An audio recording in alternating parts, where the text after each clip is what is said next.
Primer video del capítulo de patología renal.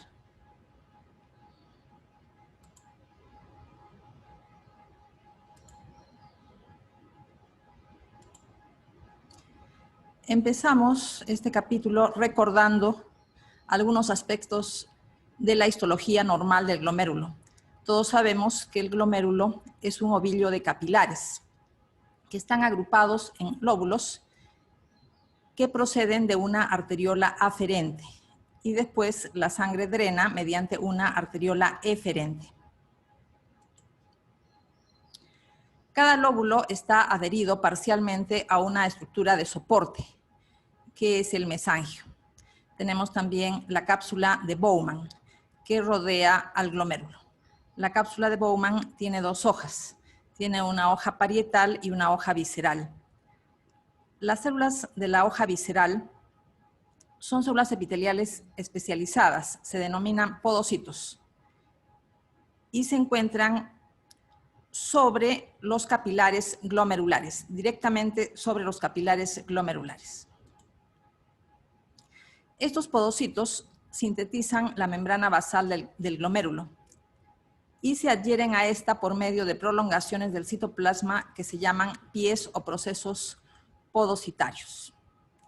Estos pies o procesos podocitarios tienen una orientación vertical y eso es importante porque se va a ver casos de daño de los podocitos con la producción de proteinuria en la cual los pies o procesos podocitarios ya no tienen una orientación vertical, sino se horizontalizan, como si estuvieran recostados sobre la membrana basal de los capilares glomerulares. Voy a presentar esquemas con respecto a esto.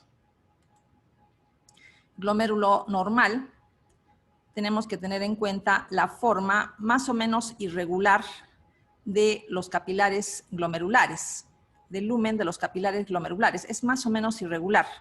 Esto hay que tener en cuenta porque en los casos de engrosamiento de la membrana basal glomerular se ve que esta forma, más o menos irregular, cambia y se hace bien redonda. Estos lúmenes se hacen bien redondos cuando hay un engrosamiento de la membrana basal glomerular y esto no es lo normal. Los podocitos no se pueden distinguir bien en los cortes de hematoxilina eosina, pero sí se puede distinguir las células de la hoja parietal de la cápsula de Bowman. Tenemos acá núcleos de la hoja parietal de la cápsula de Bowman. Se trata de células aplanadas, un epitelio simple plano. Y hoja visceral, podocitos. Tenemos aquí un espacio, que es el espacio urinario, a donde llega la orina filtrada, que después se continúa con el túbulo contorneado proximal. Coloración de Paz, ya sabemos que la coloración de Paz permite resaltar las membranas basales. Entonces tenemos acá las membranas basales de los capilares glomerulares resaltadas. Nuevamente, estos lúmenes, que son algo irregulares y de aspecto delicado, se hacen bien redondos en el caso de engrosamiento de la membrana basal glomerular. Tenemos también la membrana basal de la hoja parietal de la cápsula de Bowman y la membrana basal de los túbulos, que también resulta resaltada con la coloración de Paz.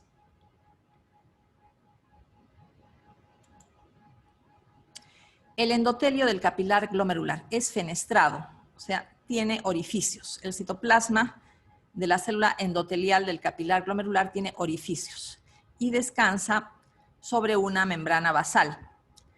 La membrana basal del capilar glomerular, por lo tanto, está recubierta por un lado por el endotelio a nivel del lumen capilar y por podocitos en el lado opuesto, en la superficie opuesta. Este es un esquema para ilustrar la arteriola aferente, el ovillo de capilares, la arteriola eferente. Tenemos aquí el espacio urinario. Por este lado estarían las células aplanadas, epitelio simple plano de la hoja parietal de la cápsula de Bowman. Y sobre la membrana basal del capilar glomerular se encuentran los podocitos. Los podocitos están representados de color celeste en este esquema y tenemos los pies podocitarios que tienen una orientación vertical.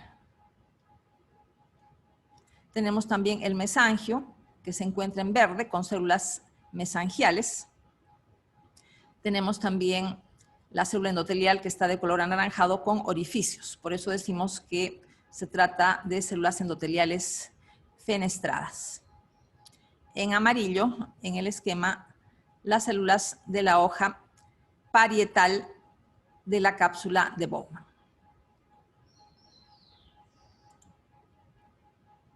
Microfotografía del glomérulo renal. Tenemos acá CL, lumen capilar, lumen capilar. En negro se encuentran los glóbulos rojos. Entonces tenemos acá glóbulos rojos. Se pueden ver acá 3 glóbulos rojos. CL, lumen capilar. CL, lumen capilar. Entonces tendríamos por dentro las células endoteliales. Por dentro las células endoteliales, aquí END significa endotelio, células endoteliales con aberturas en el citoplasma, con fenestraciones en el citoplasma. Tenemos la membrana basal del capilar glomerular y por fuera tenemos los pies podocitarios. Los podocitos son células epiteliales, entonces están representados acá como EP. EP viene de epitelio. Este es núcleo del podocito, citoplasma del podocito y los pies podocitarios. Acá tenemos también pies podocitarios, membrana basal del capilar glomerular y MES significa mesangio, célula mesangial. La membrana basal glomerular tiene 3 capas, una capa central o lámina densa, que es electrodensa al microscopio electrónico, y 2 capas superficiales. La rara interna, que está orientada hacia el lado de la célula endotelial, y la lámina rara externa, que está orientada hacia el lado del podocito. Son electrolúcidas al microscopio electrónico. Tenemos acá, entonces, la lámina rara externa, la lámina rara interna, orientada hacia el lado del endotelio, de la célula endotelial. Y al centro tenemos la lámina densa, que es más oscura. Pies podocitarios. Se observa la orientación vertical, este es parte del citoplasma del podocito, aquí tenemos parte del citoplasma del podocito. Entre cada pie podocitario se encuentran zonas que se denominan hendiduras de filtración. Estas zonas están atravesadas por algunas proteínas especiales de la hendidura de filtración, tales como la nefrina y la podocina. La hendidura de filtración viene a ser el espacio urinario, donde es filtrada la orina, y esta hendidura continúa con el túbulo contorneado proximal. Componentes de la membrana basal glomerular. Tenemos el colágeno 4, que forma una red sobre la que se inserta el resto de proteínas componentes de la membrana basal glomerular. Proteínas o moléculas de otro tipo. Tenemos, por ejemplo, la laminina. Proteoglicanos polianiónicos. Un anión significa una molécula con una carga negativa, un ion con una carga negativa. Entonces, la membrana basal glomerular tiene cargas negativas, dadas por los proteoglicanos polianiónicos. Esto significa que si en el lumen capilar se encuentran moléculas con carga negativa, va a haber una repulsión electrostática. Pero las moléculas que circulan en el lumen capilar y que tengan cargas positivas por atracción electrostática pueden depositarse en la membrana basal. Tenemos también proteínas como la fibronectina, entactina y otras glicoproteínas. Existen 6 cadenas de colágeno 4. Nosotros recordamos al colágeno 4 como un colágeno propio de las membranas basales. Estas 6 cadenas de colágeno son genéticamente distintas. Del alfa 1 al alfa 6, ¿no? Hay 6 cadenas distintas. Se combinan formando triple hélices. Tenemos acá entonces la triple hélice, que está completamente formada, y acá las 3 cadenas alfa del colágeno. Acá están parcialmente dispuestas en forma de hélice. Como se trata de una proteína, cada protómero en realidad viene a ser una proteína, tenemos entonces un extremo carboxilo terminal y un extremo amino terminal. El extremo amino terminal se denomina dominio 7S, extremo amino terminal. Y el extremo carboxilo terminal se denomina dominio no colágeno, ¿no? NS significa no colágeno, dominio no colágeno. Esta zona, carboxilo terminal o dominio no colágeno, confiere especificidad para la asociación de cadenas. Vamos a ver que esta es una zona antigénica. Vamos a ver más adelante en las siguientes diapositivas qué sucede en la enfermedad de Guth-Pasture en lo que se refiere a la producción de anticuerpos contra esta zona del colágeno 4. Se mencionó que el colágeno 4 forman una especie de red. El colágeno 4 está aquí como triples hélices que están formando una red sobre la que se insertan los otros componentes de la membrana basal, ¿no? Habíamos hablado de proteoglicanos como el perlecano, heparansulfato, otras proteínas como la entactina y la laminina. La membrana basal glomerular tiene normalmente cargas negativas. Habíamos mencionado a los proteoglicanos polianiónicos, por lo que solo moléculas con cargas positivas pueden depositarse en la membrana basal glomerular por atracción electrostática e incluso pueden atravesarla. Entonces tenemos por este lado podocitos, pies podocitarios, lámina rara externa, lámina densa, lámina rara interna y las cargas negativas. Entonces, si nosotros tenemos circulando una ferritina aniónica, es decir, una proteína también con cargas negativas, va a haber una repulsión electrostática y no va a haber un depósito de esta ferritina en la membrana basal. Si tenemos una ferritina catiónica con cargas positivas, va a haber una atracción electrostática. Se va a depositar esta ferritina en la membrana basal glomerular. Y si tenemos la ferritina fuertemente cationizada, con un exceso de cargas positivas, no solo se va a depositar esta molécula cargada positivamente, sino que va a atravesar toda la membrana basal y va a llegar hacia la lámina rara externa e inclusive hacia el lado subepitelial. Micrografía electrónica de un capilar glomerular. Vemos aquí EN, célula endotelial. Hemos hablado del citoplasma fenestrado o con orificios. La célula epitelial, que viene a ser el podocito, tenemos los pies podocitarios. Tenemos los espacios, que se denominan hendiduras de filtración. Y por este lado, ME, célula mesangial. También se puede reconocer la membrana basal glomerular. Micrografía electrónica tomada con microscopio de barrido, de scanning. Las asas capilares están cubiertas por células epiteliales con procesos podocitarios. O sea, los podocitos están prácticamente abrazando los capilares glomerulares. Células del mesangio. Están inmersas en una matriz con el mismo tipo de moléculas que se encuentran en la membrana basal. Estas células tienen una capacidad fagocítica y contráctil, es decir, que tienen filamentos de actina y miosina en el citoplasma. Cuando se activan por procesos tóxicos o cualquier factor agresivo, pueden producir factores de crecimiento y citoquinas inflamatorias. Estos elementos pueden contribuir con el daño glomerular. Hoja visceral y hoja parietal de la cápsula de Bowman Estos dos elementos ya se han descrito: hoja visceral, podocitos; hoja parietal, células de un epitelio simple plano. Aparato yuxtaglomerular o productor de renina.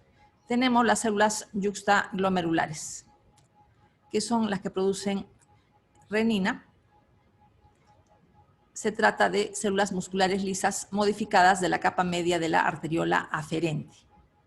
La mácula densa, porción especializada del túbulo contorneado distal. Las células epiteliales de esta parte del túbulo se hacen más altas y tenemos las células lasis o células no granulosas, situadas entre las yuxtaglomerulares y la mácula densa. Se trata de células mesangiales extraglomerulares. Entonces tenemos acá la mácula densa, las células del epitelio cúbico del túbulo contorneado distal se alargan y se hacen más delgadas. Tenemos la arteriola aferente y la arteriola eferente. Se especializan algunas de las células de la capa media de la arteriola aferente, que vienen a ser las células yuxtaglomerulares, y tenemos las células lasis, células mesangiales extraglomerulares, que también forman parte del aparato yuxtaglomerular. Esquema de una nefrona. Nosotros ya conocemos los componentes de la nefrona. Glomérulo, tenemos el hilo glomerular, aquí se encuentra también el aparato yuxtaglomerular. Túbulo contorneado proximal, la parte inicial es contorneada, pero el túbulo contorneado proximal tiene una zona recta en la parte final, antes de que empiece el asa de Henle. La porción recta del túbulo contorneado proximal es importante porque esta zona es particularmente sensible a la isquemia. Pues tenemos el asa de Henle, tenemos la rama delgada descendente, pues la rama ascendente, que tiene una parte delgada y una porción gruesa. Mácula densa, ya sabemos qué características tiene esta zona del túbulo renal. Luego túbulo contorneado distal y finalmente tubo colector, que tiene un segmento cortical y un segmento medular. Manifestaciones clínicas de las enfermedades renales. Tenemos el síndrome nefrítico, que se caracteriza por hematuria, retención nitrogenada, oliguria, hipertensión y edema. La proteinuria puede estar presente, pero no es un componente muy llamativo de este síndrome. Más importantes son estos otros elementos: hematuria, retención nitrogenada, oliguria, hipertensión y edema. Síndrome nefrótico implica proteinuria de más de 3.5 gramos de proteínas en orina de 24 horas. Además, edema, hipoalbuminemia, hiperlipidemia y lipiduria. Si la proteinuria es menor a 3.5 gramos de proteínas en orina de 24 horas, no hablamos de síndrome nefrótico. Podemos decir, por ejemplo, proteinuria severa, pero no síndrome nefrótico. Esta cantidad de proteínas es importante en la definición del síndrome nefrótico, además del resto de componentes. Algunas complicaciones del síndrome nefrótico. Susceptibilidad a infecciones como consecuencia de la pérdida de inmunoglobulinas y componentes del complemento por la orina. Susceptibilidad a trombosis. Se describe, por ejemplo, trombosis de vena renal. Por la orina se pierden anticoagulantes naturales. Como parte de la proteinuria se pierden anticoagulantes naturales. Tenemos entonces como consecuencia susceptibilidad a trombosis. La proteinuria normal es hasta 200 miligramos en 24 horas. Proteinuria leve hasta 1 gramo en orina de 24 horas. Proteinuria significativa o proteinuria moderada, entre 1 gramo y 3.5 gramos en orina de 24 horas. Ya sabemos que 3.5 gramos o más significa síndrome nefrótico. Y menos de 3.5 gramos en orina 24 horas tiene otros nombres. Proteinuria leve, proteinuria significativa, proteinuria moderada, etc. La proteinuria puede ser selectiva, es decir, que aparecen en orina proteínas de bajo peso molecular, tales como la albúmina y la transferrina. Y la proteinuria puede ser no selectiva. Se filtran proteínas más grandes, una proteinuria más grave. Filtración de proteínas de un mayor peso molecular, por ejemplo, inmunoglobulinas. Manifestaciones clínicas de enfermedades renales. Tenemos, por ejemplo, hematuria o proteinuria asintomáticas. Significan alteraciones glomerulares leves. Si en el sedimento urinario aparecen cilindros hemáticos, eso significa que los hematíes proceden del glomérulo. O sea, significa hematuria de origen glomerular, porque los cilindros son estructuras que se forman únicamente en los túbulos, únicamente en las nefronas. Son moldes de los túbulos. Insuficiencia renal aguda, oliguria o anuria. Elevación de urea y creatinina en sangre en un corto periodo de evolución. Insuficiencia renal crónica. Es el cuadro clínico producido por elevación de sustancias nitrogenadas por largo tiempo. Es lo que se denomina uremia. La insuficiencia renal crónica es el estadio final de enfermedades renales crónicas. Evidentemente implica un daño renal irreversible, cosa que no pasa con la insuficiencia renal aguda, en la cual el deterioro de la función renal es reversible. También implica la insuficiencia renal crónica una depuración de creatinina disminuida persistentemente, menos del valor normal, o sea, menos de 60 mililitros por minuto por 1.73 metros cuadrados de superficie corporal y o albuminuria persistente. Infección de las vías urinarias. En el sedimento urinario se puede encontrar bacterias, leucocitos y pus. La infección de las vías urinarias se denomina pielonefritis si afecta al riñón, es decir, si se trata de una infección urinaria alta. Se denomina cistitis si afecta solo vejiga. También se puede denominar uretritis si afecta solo la uretra. Importancia de los cilindros leucocitarios. La presencia de cilindros leucocitarios implica que se trata de una pielonefritis. Ya hemos dicho que los cilindros son una especie de moldes del túbulo renal. Es decir, implican que la leucocituria tiene un origen en el glomérulo o en los túbulos. La infección de las vías urinarias puede o no ser asintomática, dependiendo de su gravedad.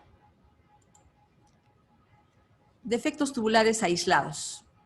En estos casos, la filtración es normal y es el resto de las funciones de la nefrona las que se encuentran alteradas. Defecto en la capacidad de transporte tubular de solutos, o sea, defecto en la reabsorción o secreción. Repito que la filtración es normal. En estos casos tenemos glucosuria, fosfaturia, aminoaciduria. Defectos en acidificar y concentrar la orina. Acidosis hiperclorémica, por ejemplo. En estos casos hay una dificultad en la excreción de moléculas ácidas hacia la orina. Y también tenemos poliuria, defecto en la capacidad de concentración de la orina. Litiasis renal, presencia de cálculos en la orina. Obstrucción urinaria, vaciado incompleto de la vejiga. La obstrucción puede ser baja o puede ser alta. En el caso de obstrucción alta de las vías urinarias, podemos tener dilatación de la pelvis renal y uréteres.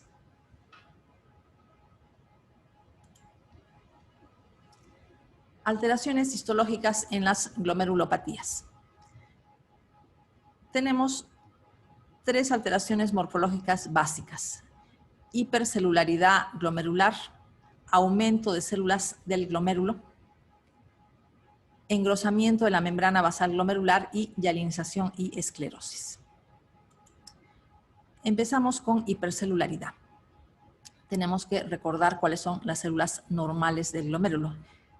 Si hay hipercelularidad, las células normales del glomérulo han proliferado. Por ejemplo, proliferación de células endoteliales y mesangiales. Pero aparte de eso, acuden al glomérulo células inflamatorias que no son normales, tales como neutrófilos, histocitos y linfocitos. Estas células inflamatorias contribuyen con la hipercelularidad. Y tenemos también las semilunas epiteliales. Igualmente forman parte de la hipercelularidad. Una semiluna epitelial es consecuencia de la proliferación de la hoja parietal de la cápsula de Bowman. ¿Por qué proliferan las células de la hoja parietal de la cápsula de Bowman? Tenemos que recordar que se trata de un epitelio simple plano. El estímulo proliferativo es la presencia de fibrina. O sea, las células de esta hoja parietal tienen que estar en contacto con fibrina para poder proliferar. Normalmente la orina que está en contacto con esta hoja no tiene fibrina y no debe tener, es anormal que la tenga. Pero cuando sucede hay un estímulo proliferativo. Repito, cuando la fibrina llega al espacio urinario para tomar contacto con la hoja parietal de la cápsula de Bowman, la anormalidad glomerular es muy grande. La presencia de semilunas epiteliales indican daño glomerular grave. Son típicas de la glomerulonefritis rápidamente progresiva. La permeabilidad de la membrana basal glomerular tiene que ser muy anormal. La membrana basal glomerular debe estar muy dañada para que se filtre fibrinógeno al espacio urinario y la fibrina tome contacto con la hoja parietal de la cápsula de Bowman. Tenemos acá un esquema con la estructura de una semiluna epitelial. Tenemos el capilar glomerular. En este caso, células endoteliales, pero observamos proliferación endotelial según el esquema, proliferación mesangial según el esquema, membrana basal del capilar glomerular. Tenemos acá los podocitos. Este esquema muestra un podocito anormal. Esquemáticamente, los podocitos anormales se representan sin pies podocitarios, se representan con el contorno aplanado. Quiere decir que se han perdido los pies podocitarios, una forma esquemática de representar anormalidades en los podocitos. Y finalmente, la semiluna epitelial. Entonces, ya no vemos un epitelio simple plano, sino vemos un epitelio de varias capas. Implica proliferación y en rojo se encuentra representada la fibrina que hemos dicho que es el estímulo proliferativo. Evidentemente, una semiluna epitelial oblitera el espacio urinario, por lo que indica un daño glomerular grave o una lesión glomerular grave. Semilunas epiteliales. Tenemos acá el glomérulo, coloración de paz, porque se resaltan las membranas basales de los túbulos, membranas basales de los túbulos, membranas basales del capilar glomerular, membranas basales de la hoja parietal de la cápsula de Bowman. El espacio urinario lo vemos obliterado. El espacio urinario está obliterado por la semiluna epitelial, por la proliferación de las células de la hoja parietal de la cápsula de Bowman. Tinción inmunofluorescente para fibrina, con positividad en la medialuna epitelial. Vemos acá la medialuna epitelial con fluorescencia, tiene fibrina. Fibrina, estímulo proliferativo. Y el glomérulo se encuentra acá comprimido. Evidentemente, el espacio urinario está obliterado. Engrosamiento de la membrana basal glomerular, otra alteración morfológica de los glomérulos. Es consecuencia del depósito de anticuerpos. Pero estos anticuerpos en algunos casos pueden ser crioglobulinas. Nosotros ya sabemos lo que significa crioglobulina, ¿no? Crio significa frío, precipitación de globulinas a temperaturas bajas. No solamente puede haber engrosamiento de la membrana basal glomerular por depósito de anticuerpos, sino también por depósito de complejos inmunes completos, depósito de fibrina, amiloide y proteínas fibrilares anormales. En el caso de la diabetes, el engrosamiento de la membrana basal glomerular es consecuencia del depósito de proteínas plasmáticas. Las proteínas del plasma pasan a la membrana basal glomerular. Y además se fabrica el mismo material de membrana basal.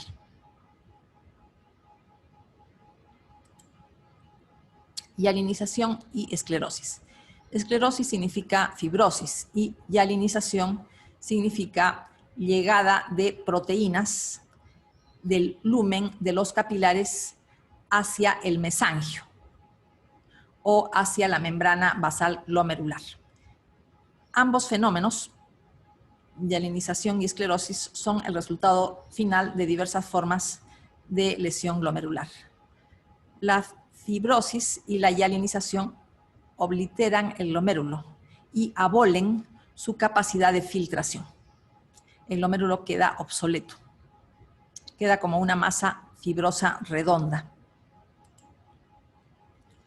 En cuanto a la distribución del daño glomerular, tenemos que tener en cuenta algunos términos. Cuando decimos que una glomerulopatía es difusa, cuando todos los glomérulos se encuentran afectados. Cuando decimos que una glomerulopatía es focal, cuando solo están afectados grupos de glomérulos, existiendo otros grupos de glomérulos normales. Glomerulopatía global. Cada glomérulo afectado muestra anormalidades en la totalidad del penacho de capilares. Todo el penacho de capilares, todo el ovillo glomerular se encuentra afectado. Cuando decimos que una glomerulopatía es segmentaria, cuando en un glomérulo en particular la anormalidad solo es en una parte, existiendo zonas del penacho de capilares que mantienen la normalidad. Si decimos glomerulopatía focal y segmentaria, ¿qué significa? Que algunos glomérulos están afectados y otros son normales. Y en un glomérulo en particular, solamente una parte del ovillo capilar está afectado y la otra parte del penacho de capilares se encuentra normal. Mecanismos patogénicos de las glomerulopatías. Glomerulonefritis mediadas por complejos inmunes. Los complejos inmunes ubicados en el glomérulo fijan complemento, causando lesión. Ese es uno de los mecanismos, fijación de complemento. Otro mecanismo de daño glomerular causado por complejos inmunes es la activación de neutrófilos por interacción con los receptores Fc. El complejo inmune tiene libres las zonas Fc y estas pueden activar los neutrófilos por unión con los receptores específicos de la membrana de estos. Los complejos inmunes se detectan mediante inmunofluorescencia indirecta. En lo que se refiere a glomerulonefritis mediada por complejos inmunes, puede ser una consecuencia de depósito de anticuerpos antimembrana basal glomerular. Entonces, el antígeno forma parte de la membrana basal glomerular y los complejos inmunes se forman en el mismo glomérulo. La reacción antígeno-anticuerpo se realiza en el mismo glomérulo porque el antígeno está fijo en la membrana basal glomerular. En el caso de la formación in situ de complejos inmunes, una posibilidad es que los antígenos formen parte de la membrana basal glomerular, pero la otra posibilidad es que se hayan implantado. Antígenos circulantes, endógenos o exógenos, se hayan implantado en la membrana basal glomerular. Igualmente, la reacción antígeno-anticuerpo es en el mismo glomérulo. Entonces, son las dos posibilidades de formación de complejos inmunes en el mismo glomérulo, pero tenemos la posibilidad de depósito de complejos inmunes circulantes. En este caso, la reacción antígeno-anticuerpo no sucede en el mismo glomérulo, puede suceder en la sangre. La reacción antígeno-anticuerpo sucede en la sangre. Los complejos inmunes se forman en la sangre y se depositan ya completos en el glomérulo. En todos estos casos existe la posibilidad de fijación de complemento. Y también en estos 3 casos existe la posibilidad de activación de neutrófilos mediante interacción con los receptores Fc de la membrana celular de dichos neutrófilos. En lo que se refiere a anticuerpos antimembrana basal glomerular, ejemplo típico, enfermedad de Guth-Pasture. No se conoce la razón por la cual se forman estos autoanticuerpos. ¿Cuál es el antígeno? La cadena alfa 3 del colágeno 4. Sabemos que el colágeno 4 es un colágeno propio de las membranas basales. De manera específica, la cadena alfa 3. Hablamos de la presencia de 6 cadenas alfa del colágeno 4, del 1 al 6. La zona antigénica de la molécula es la zona que se llama NC1 o dominio no colágeno 1, que tenemos que recordar que corresponde al extremo carboxilo terminal. También se mencionó que el extremo amino terminal se denomina dominio 7S, pero el dominio 7S o amino terminal no es la zona antigénica. En cuanto a depósito de anticuerpos antimembrana basal glomerular, puede haber una reacción cruzada con antígenos de la membrana basal de alveolos pulmonares. También va a haber una fijación de complemento en alveolos pulmonares. Puede haber activación de neutrófilos con daño a la pared alveolar, que puede llegar a la necrosis y la producción de hemoptisis. Entonces, aparte del daño renal, tenemos la hemoptisis, en el caso del síndrome de Guth-Pasture. En la fluorescencia indirecta, en una biopsia renal, vamos a detectar un depósito de inmunoglobulinas en membranas basales del glomérulo, pero mediante un patrón lineal. Tenemos 2 patrones fundamentales, patrón lineal y patrón glomerular. En el caso de anticuerpos antimembrana basal glomerular, el patrón de inmunofluorescencia es lineal. Vamos a ver otras circunstancias en las cuales este patrón sea granular. Patrón lineal o patrón continuo. En el caso de inmunofluorescencia directa, se puede ver en el glomérulo en biopsias renales. Indican depósito de anticuerpos antimembrana basal. Igualmente, en una biopsia pulmonar se puede observar lo mismo, un patrón lineal de fluorescencia.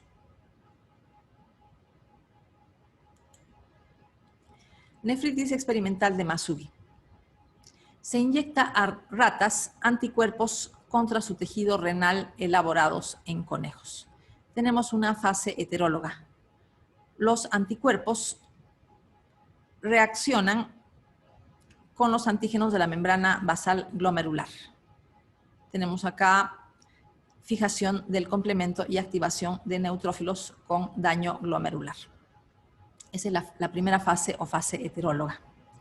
Pero hay una segunda fase o fase autóloga, en la cual se vuelve a producir daño renal.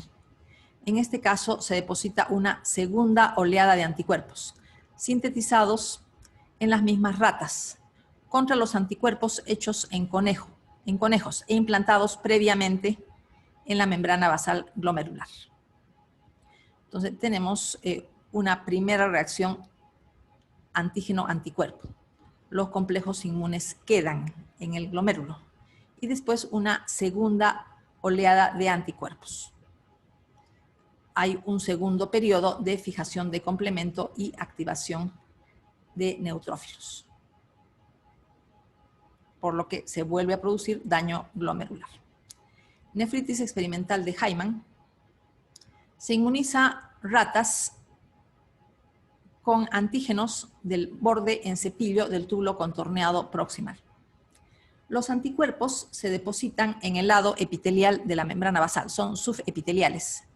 Experimentan una reacción cruzada con un antígeno de podocitos que es la megalina. El cuadro histológico es igual al de la glomerulopatía membranosa, produciéndose proteinuria severa y síndrome nefrótico. Formación in situ de complejos inmunes. Los antígenos circulan en la sangre y se implantan en el glomérulo. Los anticuerpos contra ellos, que también circulan, los reconocen. Entonces tenemos una reacción antígeno-anticuerpo. Pero tenemos que tener en cuenta que no son antígenos glomerulares, sino son antígenos implantados, que pueden tener cualquier origen. Si fueran antígenos propios del glomérulo, tendríamos, por ejemplo, el síndrome de Guth-Pachor. Hay fijación de complemento, por lo tanto, reacción inflamatoria y estimulación de neutrófilos mediante receptores Fc, dos mecanismos de daño glomerular. ¿Qué antígenos exógenos se pueden implantar en el glomérulo? Proteínas virales, bacterianas, parasitarias, consecuencia de infecciones y fármacos. Antígenos endógenos que se pueden implantar en el glomérulo. DNA, nucleosomas, proteínas nucleares, agregados de inmunoglobulinas. Pueden depositarse en el glomérulo como consecuencia de procesos autoinmunes, por ejemplo, lupus eritematoso sistémico u otras enfermedades autoinmunes. Pero el prototipo de enfermedad autoinmune que causa daño renal severo es el lupus eritematoso sistémico.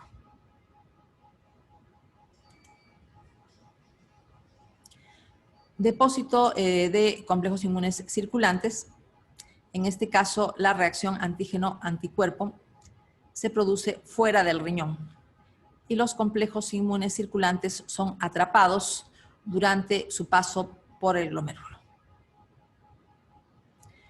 Esta reacción antígeno-anticuerpo puede suceder, por ejemplo, en la sangre. Pero al final, el mecanismo de daño es el mismo: fijación de complemento y estimulación de receptores Fc en neutrófilos con la consecuente reacción inflamatoria. Tenemos acá un esquema para ilustrar el daño glomerular como consecuencia de la fijación de complemento. Por ejemplo, anticuerpos contra la membrana basal glomerular. Los antígenos son propios de la membrana basal glomerular. Hay reacción antígeno-anticuerpo, por lo tanto, fijación de complemento. La fijación de complemento genera factores quimiotácticos de neutrófilos. Acuden estos neutrófilos a la zona donde se ha fijado complemento, liberando proteasas y radicales libres derivados del oxígeno, que van a contribuir con la lesión del capilar glomerular. Esto es independiente de la activación directa del neutrófilo por medio de receptores Fc que se ubican en la membrana basal glomerular. El resultado es también la liberación de proteasas y radicales libres derivados del oxígeno. Detección de complejos inmunes. Mencionábamos la inmunofluorescencia indirecta. En este caso, el patrón es granular. Hablamos de patrón lineal en el caso de enfermedad de Guth-Pachor, en la cual los antígenos forman parte de la membrana basal glomerular. Esquema para ilustrar el depósito de complejos inmunes circulantes y su formación in situ. Entonces, tenemos acá que los complejos inmunes se encuentran ya formados en la sangre, circulan ya formados. Entonces, ya formados se depositan como tales. La reacción antígeno-anticuerpo no sucede en el glomérulo, puede suceder, por ejemplo, en la sangre. Y estos complejos inmunes se pueden depositar en el endotelio, o mejor dicho, debajo del endotelio. Pueden ser subendoteliales, pueden ser intramembranosos o pueden ser subepiteliales. Pueden llegar hasta el lado opuesto. hasta hacerse epimembranosos y subepiteliales. Pero tenemos la otra posibilidad, que es la formación in situ de complejos inmunes. En este caso, los antígenos se encuentran en la membrana basal glomerular. Anticuerpos antimembrana basal glomerular, tal es el caso de la enfermedad de Guth-Pasture. Reacción antígeno-anticuerpo en el mismo glomérulo y los anticuerpos están circulantes. Y la otra posibilidad es que los antígenos se encuentren, por ejemplo, en los podocitos. Tal es el caso de la nefritis de Hyman. ¿Dónde se encuentra el antígeno? En los podocitos. Mencionábamos que el antígeno es la megalina. La megalina es una proteína de los podocitos. Y estos anticuerpos circulantes reconocen a la megalina. Claro que es una reacción cruzada. No son anticuerpos dirigidos de manera específica contra la megalina, pero reaccionan de manera cruzada con esta proteína. Entonces, ¿dónde se realiza la reacción antígeno-anticuerpo? Tiene que realizarse en los mismos podocitos o en los pies podocitarios. Entonces, repito, los anticuerpos están circulando. Inmunofluorescencia indirecta patrón granular. O sea, detecta complejos inmunes. Pueden haberse formado in situ o pueden haberse formado en la sangre y se depositan completos. Tenemos que comparar este patrón granular, que tiene puntos de fluorescencia, con el patrón lineal, propio de la enfermedad de Guth-Pasture, en la cual la inmunofluorescencia es continua. Patrón lineal, inmunofluorescencia continua. Anticuerpos contra la membrana basal glomerular. Glomerulonefritis mediada por anticuerpos contra las células glomerulares. Los anticuerpos pueden reaccionar contra componentes de células endoteliales. En esos casos tenemos trombosis en capilares glomerulares. Puede haber una reacción antígeno-anticuerpo a nivel de la célula mesangial, sucediendo mesangiolisis y proliferación mesangial. O los anticuerpos pueden reconocer proteínas de las células epiteliales, de los podocitos. Va a haber desprendimiento de pies podocitarios con retracción y vacuolización, o sea, daño de pies podocitarios. Tenemos acá un esquema sobre la ubicación de complejos inmunes. 1, subepiteliales. Procesos podocitarios subepiteliales. Tenemos epimembranosos. Número 2, epimembranosos. 3, subendoteliales, debajo del endotelio. Son subendoteliales, o sea, no han atravesado la membrana basal y mucho menos han llegado a atravesar la membrana basal para ser epimembranosos o subepiteliales. Mesangiales, tenemos que los complejos inmunes se depositan en el mismo mesangio. Y por último, en la misma membrana basal glomerular. Esquema para ilustrar los efectos del daño de las células epiteliales. Tenemos acá lo normal. Pies podocitarios de orientación vertical con espacios entre ellos, hendiduras de filtración. Lámina rara externa, lámina densa, lámina rara interna, citoplasma fenestrado de la célula endotelial. ¿Qué es lo que pasa cuando hay daño de los pies podocitarios? Los pies podocitarios pueden desprenderse. Esa es una posibilidad. La otra posibilidad es que el pie podocitario ya no es vertical, sino adquiere una horizontalización. Es como si se recostara sobre la membrana basal. A esto se denomina fusión de pies podocitarios. Fusión de pies podocitarios. En todos estos casos de daño a pies podocitarios hay una proteinuria como consecuencia. Lesión glomerular sin participación de células inflamatorias y sin fijación de complemento. El daño, entonces, lo hacen citoquinas, producidas por linfocitos o por mediadores de la inflamación producidos por las células epiteliales o mesangiales dañadas. Entonces, repito, en este caso, la lesión es consecuencia de acción directa de citoquinas. Lesión glomerular por activación de la vía alternativa del complemento. Es una lesión típica de la glomerulonefritis membrano-proliferativa tipo 2. Lesión glomerular por acción del complejo de ataque de membrana del complemento. En este caso, no hay reacción inflamatoria. El complejo de ataque de membrana está constituido por los componentes finales de la cascada del complemento, 5B a C9, 5B, C6, C7, C8 y C9. Se deposita este complejo de ataque de membrana en el glomérulo. No hay reacción inflamatoria, pero hay un daño glomerular severo que da lugar a la glomerulopatía membranosa con síndrome nefrótico. Células que median la lesión glomerular. Tenemos los neutrófilos y monocitos. Liberan radicales libres derivados del oxígeno, tales como proteasas, citoquinas, quimiosinas e icosanoides. Mediante la liberación de estos mediadores se puede causar daño glomerular. Los linfocitos y células NK pueden liberar citoquinas. Ya sabemos que las citoquinas también pueden dañar el glomérulo. Las plaquetas pueden dar lugar a trombos en los capilares glomerulares cuando están activadas. Aparte de eso, secretan eicosanoides y factores de crecimiento. Las células mesangiales activadas por lesión liberan también mediadores inflamatorios.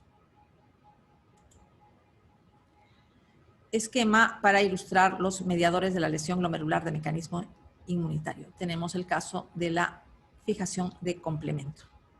Como consecuencia del depósito de complejos inmunes. Eso es uno de los mecanismos. El otro es la activación directa de neutrófilos por medio de receptores Fc ubicados en la membrana celular. En el caso de la fijación de complementos se producen factores quimiotácticos de neutrófilos tales como el C5a. También tenemos la formación del complejo de ataque de membrana, que ya se ha mencionado cómo puede dañar al glomérulo de manera directa. Tenemos también la forma cómo pueden dañar las plaquetas, macrófagos, células mesangiales, linfocitos T y NK, mediante la producción de diferentes mediadores inflamatorios, eicosanoides, factores de crecimiento, etc. Aquí están mencionadas todas estas sustancias que pueden mediar la lesión glomerular. Efecto de la reducción de la masa renal en la progresión de enfermedades glomerulares. Causas de disminución de la masa renal. Tenemos la destrucción de nefronas por cualquier glomerulopatía. Tenemos también la exéresis. Disminución de la masa renal. Por ejemplo, se puede donar un riñón. Entonces, la masa renal de la persona queda disminuida a la mitad. En el caso de necesidad de extirpación de un riñón por traumatismo u otras causas, igualmente, la masa renal queda disminuida a la mitad. Esta masa renal disminuida da lugar a la larga a un daño renal que se denomina glomerulosclerosis focal y segmentaria. En un inicio no hay daño glomerular. Se mantiene la función renal, porque los glomérulos que quedan sufren un aumento del flujo plasmático, hipertrofia compensadora, aumento de la presión capilar glomerular y aumento de la filtración. Esto se acompaña además de hipertensión sistémica. Entonces tenemos únicamente procesos compensatorios al inicio, pero después vienen las alteraciones morfológicas glomerulares en la forma de glomerulosclerosis focal y segmentaria. En este caso ya hay proteinuria y después hay un deterioro posterior de la función glomerular. aparte de la proteinuria. Tenemos acá un esquema para ilustrar que a la larga se produce glomerulosclerosis focal y segmentaria con proteinuria al inicio, pero en las etapas iniciales no hay ninguna de las dos cosas, ni esclerosis ni proteinuria. Estos dos fenómenos requieren un tiempo, porque en un inicio se mantiene la función renal. Puede haber otras alteraciones funcionales tales como hipertensión sistémica, tenemos hipertensión intraglomerular, hipertrofia glomerular. Tenemos eventos intermedios, que son los que ya causan directamente la glomerulosclerosis y la proteinuria. Daño a la célula epitelial, daño a los podocitos, daño a la célula endotelial, coagulación intraglomerular, hiperplasia de células mesangiales y aumento de la matriz mesangial. Eso ya implica cambios morfológicos que explican la glomerulosclerosis focal y segmentaria, pero los eventos iniciales son solamente compensatorios. Efecto de la lesión túbulo-intersticial en la progresión de enfermedades glomerulares. La proteinuria en sí misma da lugar a lesión directa y activación de las células tubulares. La presencia de proteínas en orinas en sí misma es dañina para las células epiteliales del túbulo. Activan estas células epiteliales del túbulo, dando lugar a expresión de mayor cantidad de moléculas de adhesión y secreción de citoquinas inflamatorias, quimiosinas y factores de crecimiento. Entonces, al final vamos a tener un proceso inflamatorio y fibrosis en el intersticio, o sea, en el tejido conjuntivo entre los túbulos. Este es un esquema para ilustrar que las proteínas en la orina, consecuencia de la proteinuria, activan las células del epitelio renal, dando lugar a la producción de citoquinas inflamatorias y factores de crecimiento que a la larga van a dar lugar a nefritis tubulo-intersticial, que empeora el daño renal. Pasamos a glomerulonefritis específicas. Empezamos con la glomerulonefritis proliferativa aguda, que da lugar al síndrome nefrítico. La causa más frecuente es la glomerulonefritis aguda post-estreptocócica, consecuencia de infección del estreptococo grupo A beta hemolítico. La infección puede ubicarse en la piel o faringe. Otras infecciones pueden dar lugar al mismo cuadro clínico patológico, es decir, síndrome nefrítico y daño glomerular igual, ¿no? Glomerulonefritis proliferativa aguda. Entonces, se prefiere un término más amplio, que se llama glomerulonefritis aguda postinfecciosa. Evidentemente, en este término más amplio están incluidas las glomerulonefritis agudas postestreptocócicas. La infección estreptocócica puede ser epidémica o esporádica. Las glomerulonefritis proliferativas agudas que se producen durante una epidemia de infección estreptocócica tienen mejor pronóstico que las esporádicas. Los niños tienen también mejor pronóstico que los adultos. Los niños pueden ver una regresión total de sus lesiones glomerulares. Regresión total de estas lesiones con recuperación ad integrum de la función renal. Los adultos tienen un riesgo mayor de presentar una glomerulonefritis persistente. Igual que en fiebre reumática, el cuadro clínico sucede 1 a 4 semanas después de la infección, tiempo necesario para que se formen anticuerpos y complejos inmunes. Los complejos inmunes, tanto formados in situ como formados en la circulación y depositados completos, se ubican en el lado subepitelial de la membrana basal glomerular, formando protuberancias que se llaman jorobas subepiteliales. Pero en un inicio no tienen ubicación subepitelial, en un inicio tienen ubicación subendotelial, pero después, por mecanismos que no se conocen, se disocian y atraviesan la membrana basal glomerular como antígenos y anticuerpos separados y vuelven a formarse en el lado subepitelial de la membrana basal glomerular. Los procesos intrínsecos que implican esta disociación no se conocen bien. Como es proliferativa, significa que hay proliferación de todas las células del glomérulo, células endoteliales, células mesangiales y aparte hay inflamación. O sea, los leucocitos llegan al glomérulo, contribuyendo con la hipercelularidad glomerular. Hay además fijación de complemento, lo que explica el proceso inflamatorio y activación directa de neutrófilos. Se ha mencionado que el cuadro clínico es el síndrome nefrítico. Los complejos inmunes experimentan catabolismo y desaparecen. El cuadro clínico remite. Esta es una remisión del cuadro clínico de manera espontánea. Entonces, cuando sucede el síndrome nefrítico, se necesita únicamente un tratamiento de soporte. Si en la biopsia se observa en el glomérulo necrosis, trombos o formación de medias lunas epiteliales, implica mal pronóstico. Puede evolucionar hacia glomerulonefritis crónica. Hemos mencionado que estos casos de mal pronóstico se refieren fundamentalmente a casos de adultos y a casos de glomerulonefritis post-estreptocócica esporádica, porque se mencionaba que la forma epidémica tiene generalmente buen pronóstico.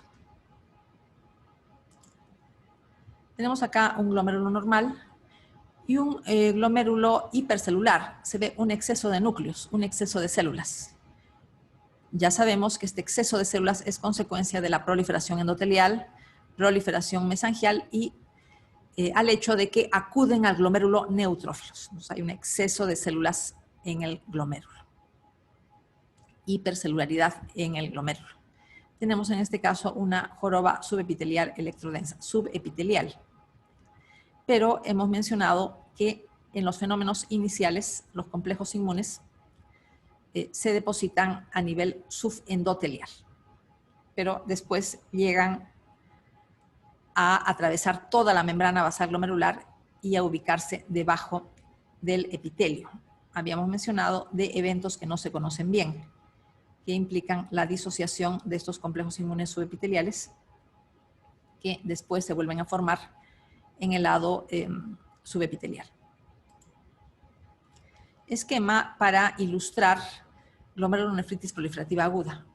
En el esquema se trata de representar que proliferan las células endoteliales, por eso se dibujan varias en el esquema, proliferan las células mesangiales y los complejos inmunes se depositan a nivel subepitelial, o sea, debajo de los pies podocitarios, como protuberancias, que se denominan jorobas subepiteliales o jibas subepiteliales. Glomerulonefritis proliferativa aguda, hipercelularidad mesangial, ya sabemos por qué aumentan las células en el glomérulo. Aquí se ve lo mismo. Aumento de células del glomérulo y entre estas células se encuentran neutrófilos. Ya sabemos por qué acuden los neutrófilos al glomérulo. Sabemos que cuando se fija complemento se generan sustancias quimiotácticas de neutrófilos y tenemos la activación directa de los neutrófilos, que ya se ha explicado. La inmunofluorescencia indirecta tiene evidentemente un patrón granular.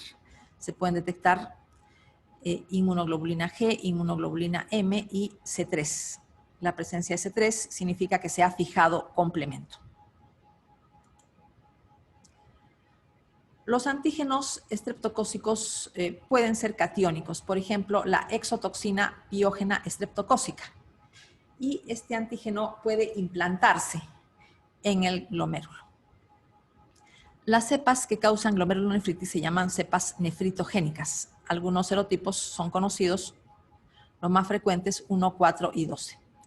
Los serotipos se determinan en base a la proteína M de la pared celular, o sea, mediante antisueros en el laboratorio. Pasamos a glomerulonefritis rápidamente progresiva con formación de semilunas epiteliales, otra causa de síndrome nefrítico. En este caso, lo que llama la atención es un deterioro rápido de la función renal, cosa que ocurre raramente en la glomerulonefritis aguda post-estreptocócica o post-infecciosa en general. Como hay un síndrome nefrítico, entonces definitivamente va a haber hematuria con cilindros hemáticos, proteinuria variable, oliguria severa.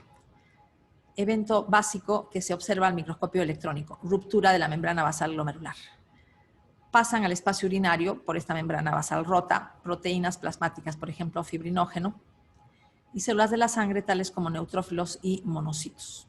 Si pasa fibrinógeno al espacio urinario, sabemos que la consecuencia es la formación de semilunas epiteliales que obliteran el espacio urinario e implican lesión glomerular grave. La fibrina y los leucocitos estimulan la proliferación de las células epiteliales de la cápsula de Bowman, hoja parietal. Ya sabemos que esto es formación de semilunas. Aparte, en los glomérulos tenemos necrosis focal y cambios proliferativos. 3 mecanismos patogenéticos de la glomerulonefritis rápidamente progresiva. Tipo 1. Anticuerpos antimembrana basal glomerular. Tal es el caso del síndrome de Guth-Bachelor. Tipo 2. Depósito de complejos inmunes. Tipo 3. Asociado a vasculitis. En el tipo 3 no se detectan complejos inmunes mediante inmunofluorescencia realizada a la biopsia renal. Cualquier enfermedad que se acompañe de depósito de complejos inmunes en el glomérulo puede dar lugar al tipo 2. ¿Qué sucede en la glomerulonefritis aguda postestreptocócica? Muy rara vez da lugar a una glomerulonefritis rápidamente progresiva con formación de semilunas epiteliales. Rara vez.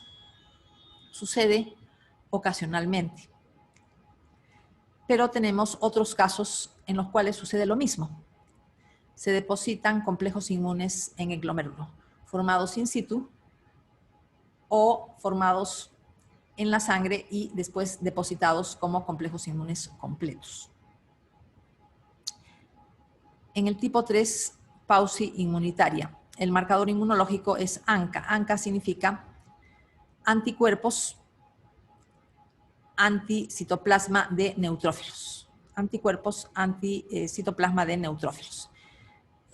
Pueden ser de dos tipos, C o P, citoplasmático o perinuclear. Entonces tenemos C-ANCA o P-ANCA. Estos anticuerpos están presentes en las vasculitis. Activan neutrófilos de manera directa. En estos casos, en la sangre se detectan tanto ANCA-C como ANCA-P, pero en el glomérulo no se encuentran complejos inmunes. Lo típico de la glomerulonefritis rápidamente progresiva es la formación de semilunas epiteliales. Tenemos acá una semiluna epitelial, está señalada por la flecha. Hay una compresión del glomérulo, obliteración del espacio urinario. La coloración es paz porque se resaltan las membranas basales, tanto de la hoja parietal de la cápsula de Bowman como de los capilares glomerulares y de los túbulos renales.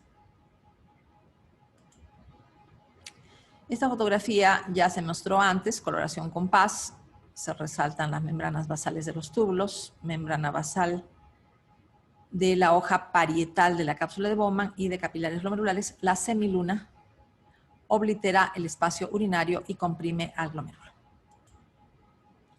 Microscopio electrónico. Solución de continuidad de la membrana basal, ruptura de la membrana basal. Tenemos aquí también ruptura de la membrana basal. Y acá también podemos ver la membrana basal que se ve oscura al microscopio electrónico y una solución de continuidad.